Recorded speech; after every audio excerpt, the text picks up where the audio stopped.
Le premier lot de bulletins de vote postaux dans l'État américain du Nebraska est prêt à être expédié aux électeurs qui veulent garder leur distance dans cette élection présidentielle marquée par la Covid-19.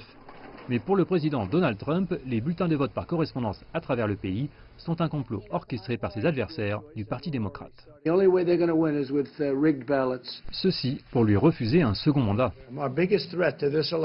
Notre plus grande menace pour cette élection, ce sont les gouverneurs des partis opposés qui contrôlent les bulletins de vote, des millions de bulletins de vote. Cela pourrait être un message séduisant pour sa base de partisans, et il y a déjà eu des erreurs. Les fonctionnaires de l'arrondissement de Brooklyn, à New York, doivent renvoyer 100 000 bulletins de vote parce que les originaux contenaient de mauvais noms et adresses. Mais le bureau d'enquête fédéral n'a trouvé aucune preuve d'un complot visant à organiser une fraude généralisée. Certains pensent que Trump pourrait être trop malade pour être le candidat. Pour certains experts, il est déjà trop tard.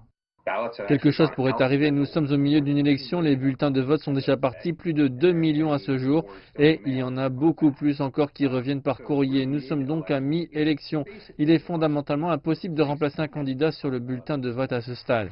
Cela pourrait mener à des scrutins contestés ou retarder l'élection, et Trump continue de prétendre que l'élection est truquée. 44 observateurs internationaux sont déjà aux États-Unis pour surveiller le vote, soit beaucoup moins que les 500 prévus.